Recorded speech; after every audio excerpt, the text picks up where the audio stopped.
Showers. Reddit mods fear them, plumbers love them, and chances are, you've probably heard of them. If you know anything about Splatoon 2, you know that the fourth boss of Octo Canyon is this fella, the Octo Shower.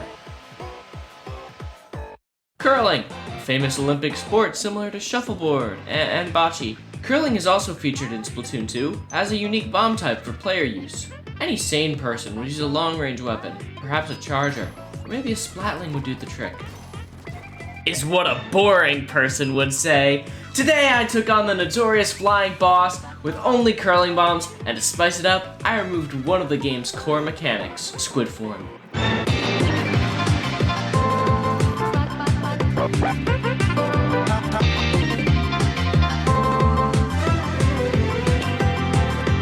Rules! No shooting. I've effectively removed the Second Amendment. Not recommended for fighting elevated or flying enemies. I know, no swimming. You're not allowed in the pool when there's the thunder. Removing squids from the squid game removes the largest strength of the curling bombs, mobility. The idea of a curling bomb is to paint an escape path for the player to swim through, which I'm now unable to accomplish. No climbing walls, need I say anything more? Only curling.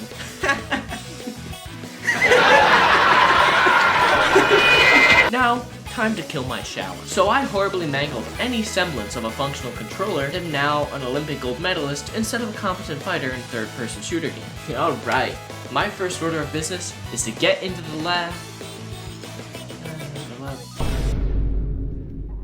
Right. Okay, now that that's taken care of, we can freaking finally begin one of the stupidest battles in Splatoon history.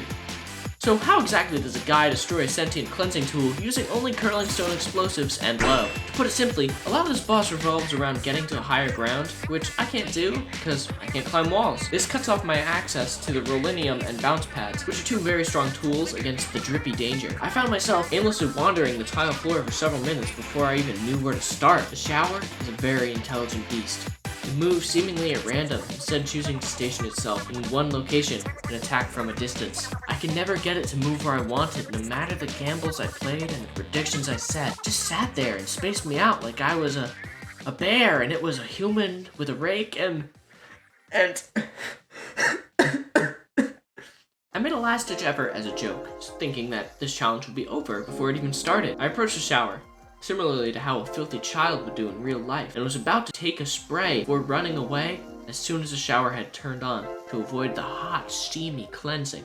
Upon approach, the shower does a 360 and soon after sprays a powerful and lethal blast downwards before retreating to a longer range position.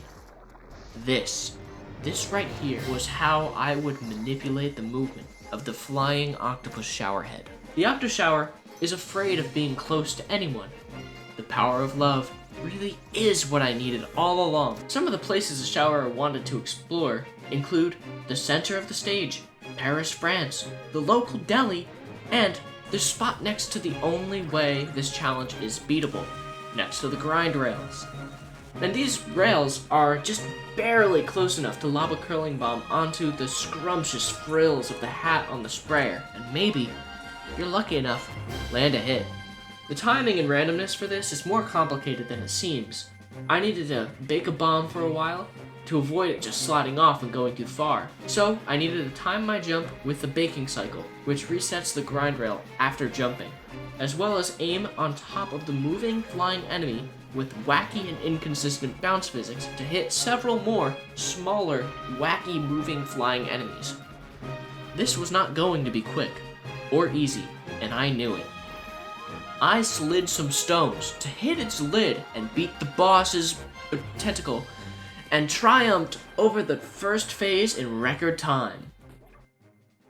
Now is a good time to mention the shower's own methods of attack, which are ordinarily weaker than a runner that skips a leg day. In phase 1, the homing missiles and basic charger shots were not a problem to dodge, even in the open. However, when I reached the second phase, big sanitary lug whips out a hand crank splatling, which, when you're unable to move quickly, makes you a sitting duck, or goose, or other funny bird when not behind cover. Speaking of funny birds, I noticed that like 98% of my viewers aren't subscribed to the channel. Wait, that's it? So why don't you saturate that subscribe button for me, huh? This boss really turned up the pressure on me after pulling out the rapid fire, and I learned that walls were going to be my best friends if I was going to survive. However, that wasn't going to last.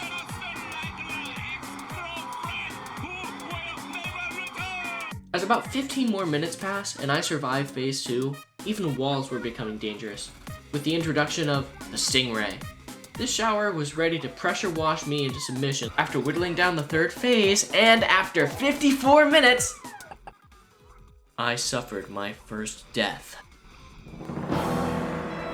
A death on an Octo Canyon boss resets the player to the beginning of the phase, and this was a major time setback for me. It was at this point that a new thought occurred to me.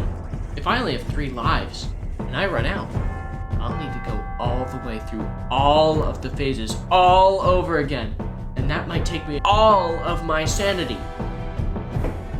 I was feared. 6 minutes later, I suffered my second death, which, by the way, is so dumb, bro. The shower literally pushed me off a cliff. I was robbed. After that, I couldn't afford mistakes. I played the safest Splatoon 2 of my life.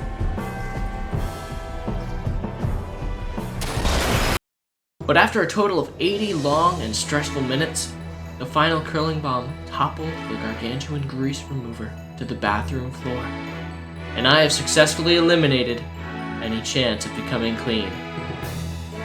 I beat the Octo Shower with only curling bombs.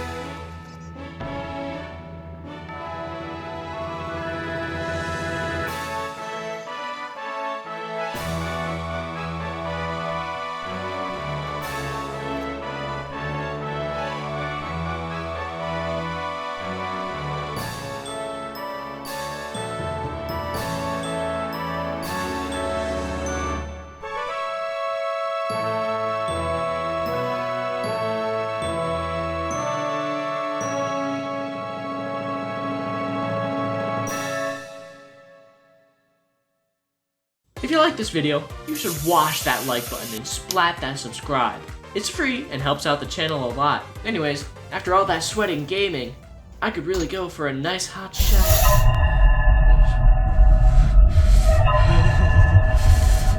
Nope, not doing that.